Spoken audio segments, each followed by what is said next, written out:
Greetings and salutations to our fine podcast audience. Welcome to episode 140. We made it. We did. We did. Can y'all ever believe that we'd have done 140 of these? No. I could say that at every episode. I did after 139. Okay. Yeah, I believed Good at for that you. point. At that point, I think I said after the last one that I was going to let the audience know if we made it, and we did make it. We We did. did. Every We did single make day. So we make So. it. All right. Well, if you're new to our podcast, thanks for joining us. My name's Jason. This is Ed over here with some really good posture. This is Nathan over here. I decided I needed to sit up. Yeah, I you saw did. the recording of it. You and did. I was like this. And so I was like, Ed's been intimidated by his own posture. I thought my posture's been terrible. So he's sitting up real straight, and to. I'm trying. So we're gonna have. So those of you who are listening on the podcast apps, Just watch, imagine us sitting up very straight. and slowly my posture will go back. Yes, we'll sink down in these chairs as we talk. So You know, but- I miss the tables. I'm gonna say that. Miss the I miss tables? the tables. Mm. I miss the There's a tables. table. I feel more There's- exposed. He's talking They about can't those- see it, but there's a table. he's talking over about here. those bistro tables that we Yeah. used to We sit. can Oh, sit you up like high. to lean on them. Yeah, I feel a little more exposed. I know it's been like 70 episodes at this point since we're Yeah, I on, know. but You're thought just I'd now bring- telling I me thought this, I would Nathan? bring it up. I thought I would bring We it can up. bring them back. Yeah, we could. Would that help? That the was posture? interesting. Let's move right on now. All right. So we got another question, as we often do. We got questions. Well, we got questions. We got good questions, and we're trying to answer them in ways that help us to think and live like Jesus in our world.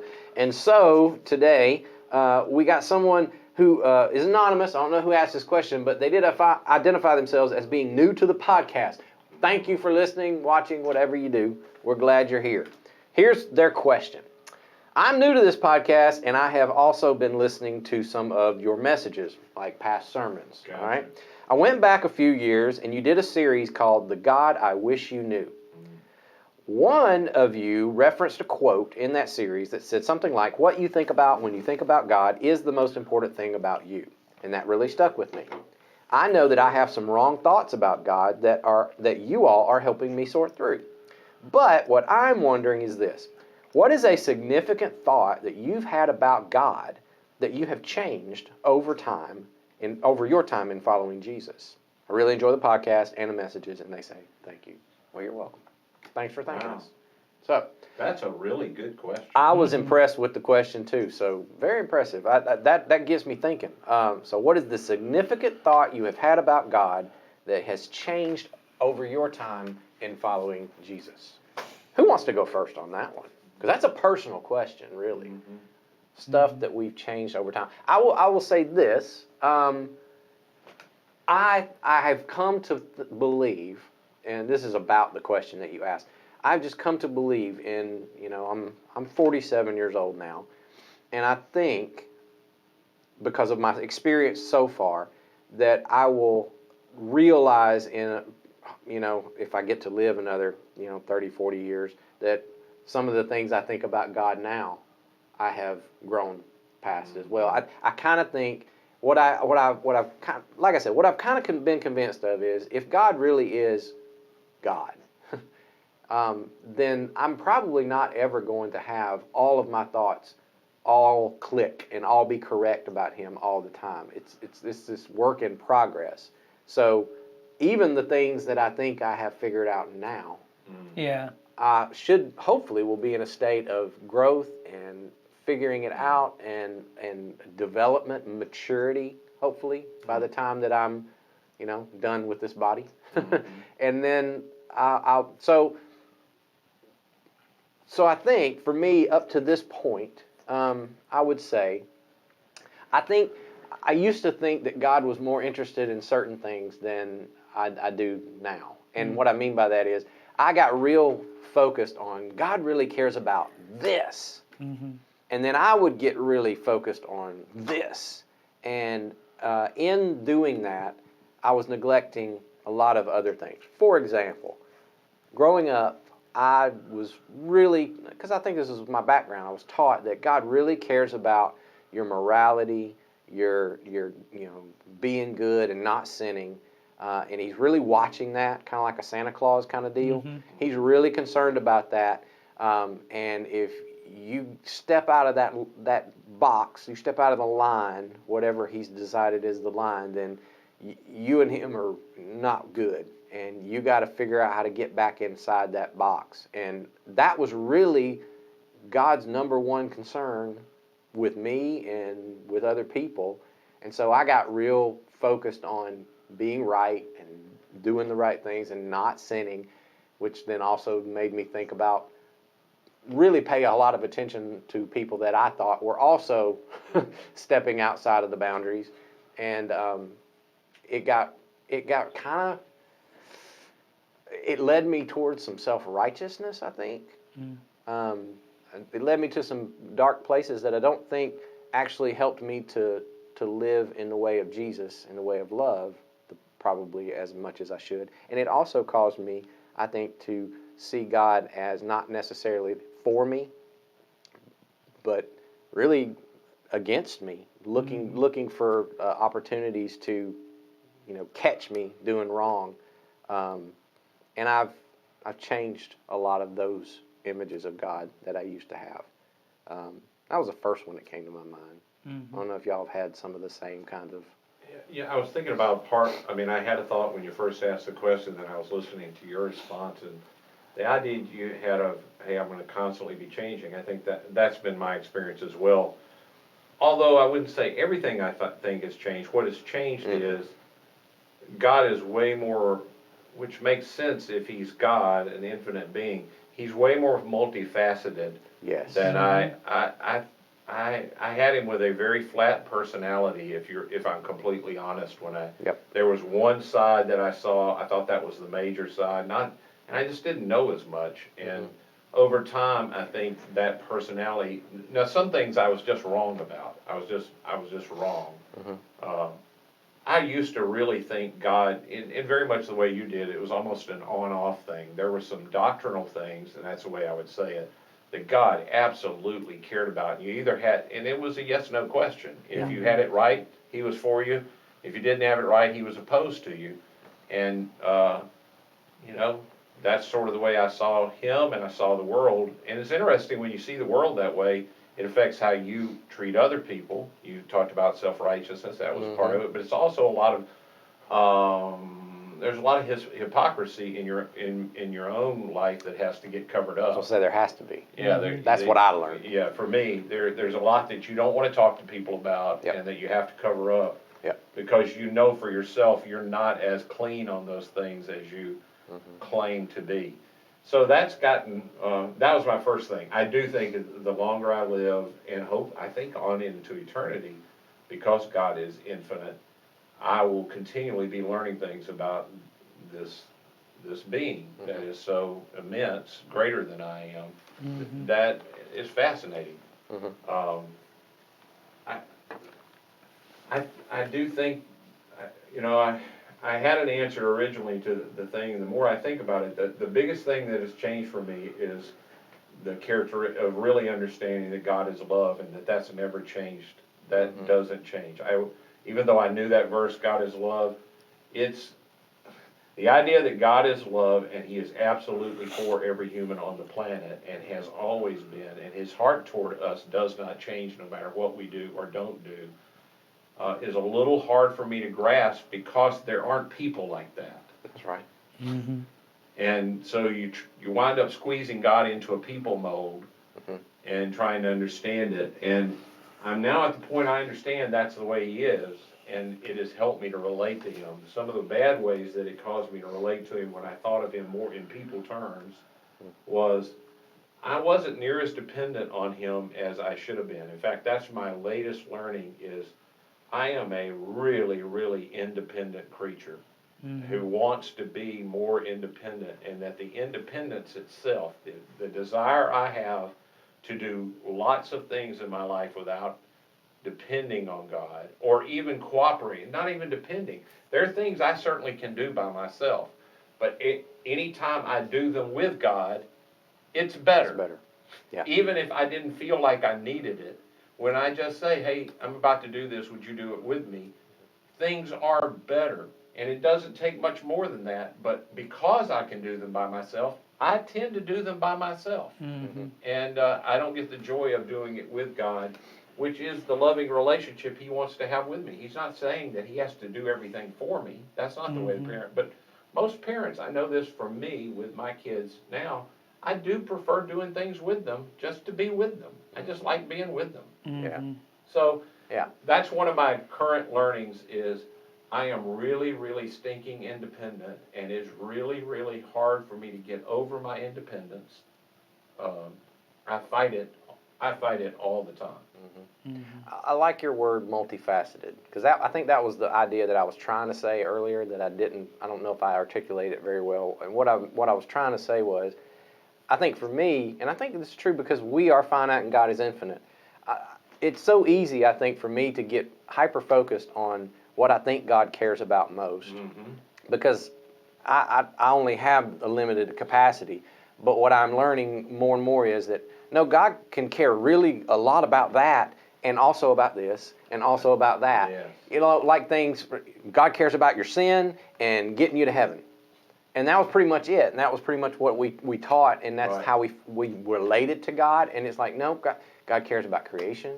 God cares about your relationships. God cares about He cares about the environment, which gets a lot of people all jacked up for some reason. But if God created the earth, why do we think he wouldn't care about what we do to it? And it's just, I see God as like you said, I like that multifaceted word. There's so much that he's got his hands on, which is literally everything, that I can't. And so for me to just get in a place where I think I've settled in, and I'm right where God is, no, you're just stuck, man. You got to keep going and figure out what that means for you.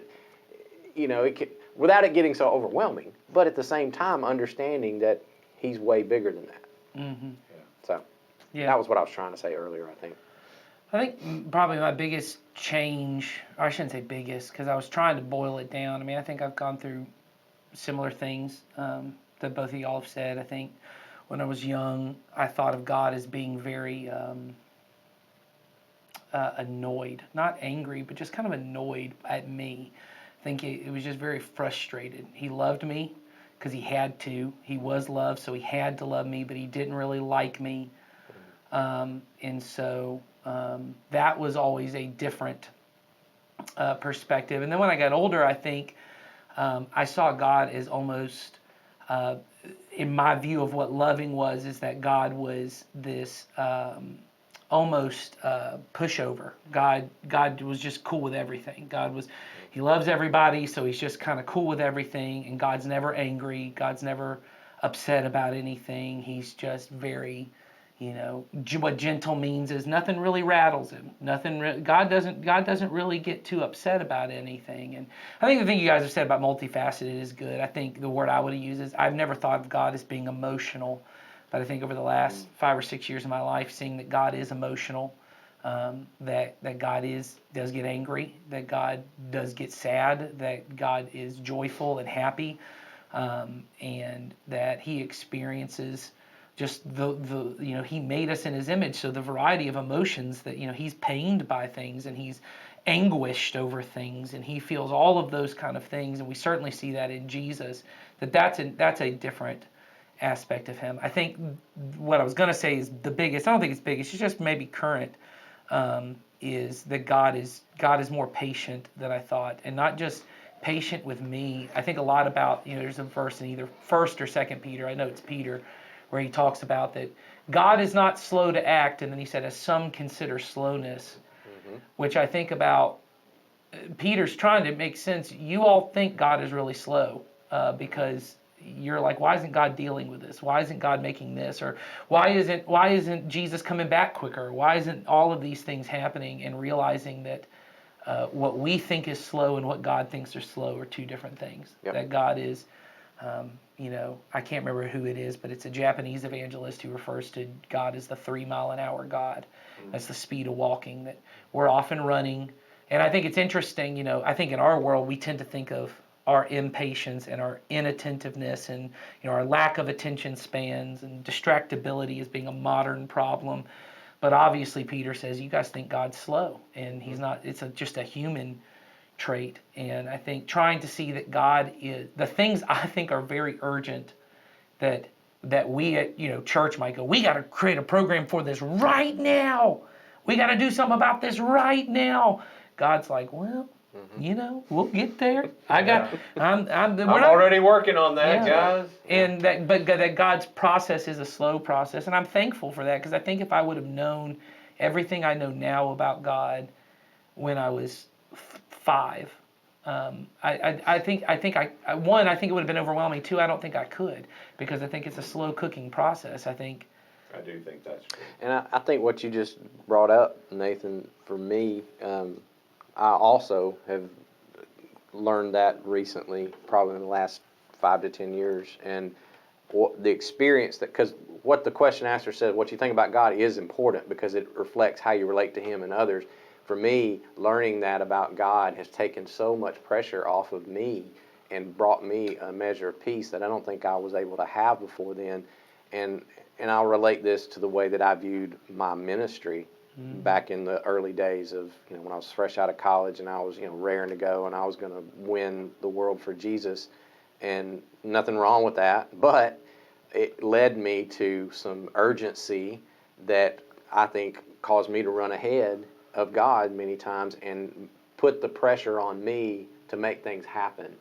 And I'm getting to the point in my life where I'm fully okay with, if God chooses to just use my time in what He's called me to do, to just start a little something that or plant a little seed or start a little spark of a fire that in 100 or 200 years then becomes something greater and bigger, kind of like He said the kingdom of God starts, like a small seed, and then it grows to the greatest plant.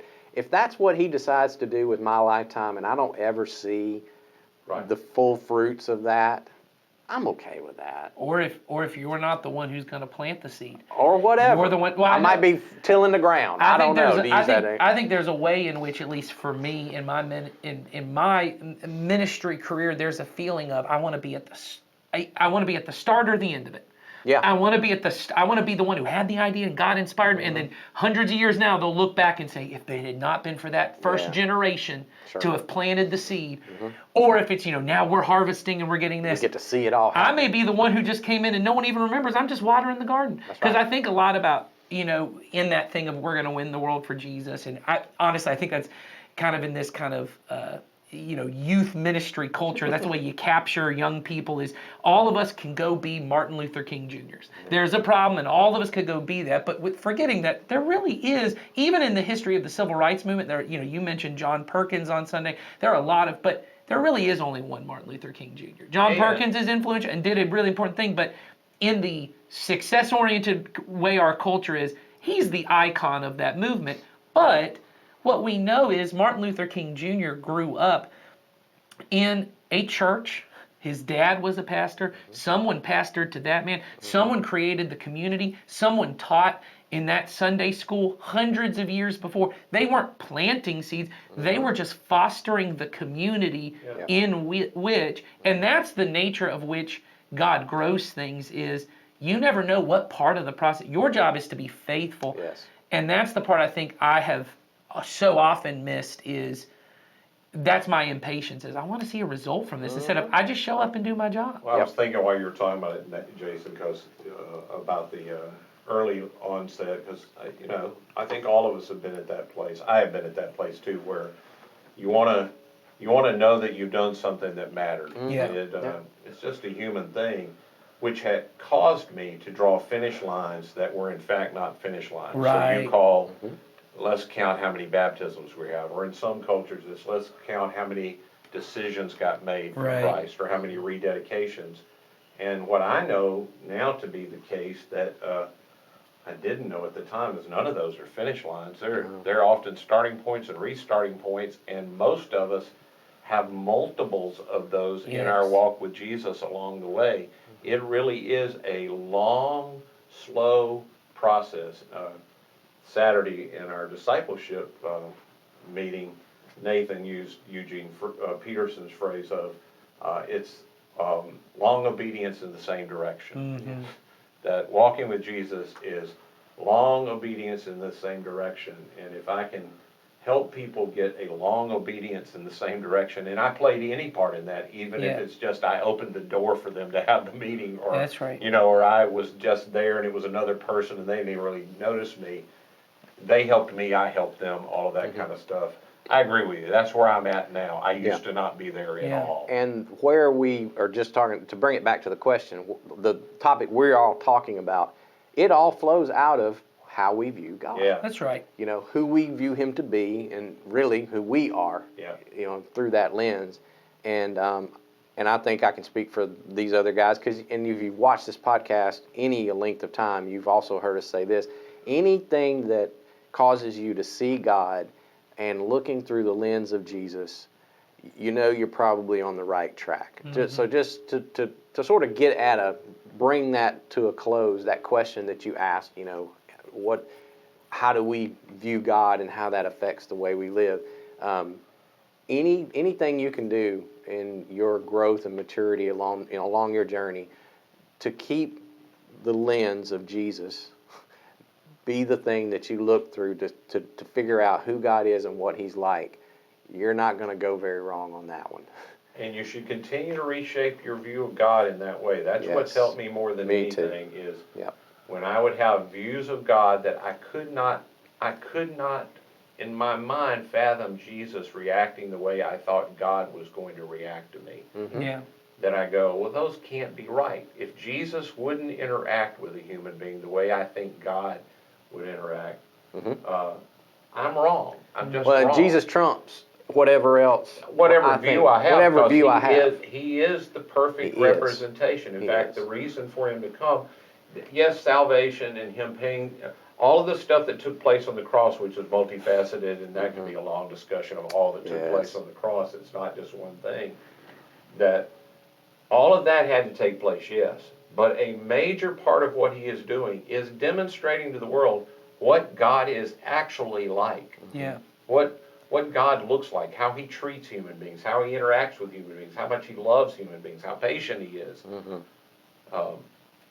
So every time you have a view of God that God is one way and Jesus is another way, you're just wrong. Yeah. And that's what I help people do nowadays. I mean, if you were to come up to me after a service and ask me this question, what is God like, and what do you, I'd point you back to Jesus. And so I would say if you're in that place where you're trying to figure that out, I don't know if you are, whoever asked this question, but that's my pastoral encouragement to you is spend a lot of time with Jesus, and as you do, your view of God will continue to grow and mature and be shaped in the likeness of him. And as that happens, you're getting the picture of God. You are seeing God for you. Jesus said it as good as anybody. He said, "You've seen me, you've seen the Father." You know God if you know me. Look at me. And so keep your eyes on that.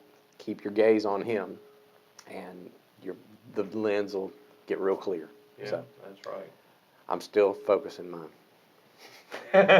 lens. So yeah, I think we always will be. Yep, and that's a good thing. Yeah. All right. Anything else? Nope. Nothing you're just dying to say to wrap that all up? Okay. No, I think you wrapped it up good. I have other things I could say, but they're not necessary. All right. Then we don't want to hear them. Yeah, that's right. All right.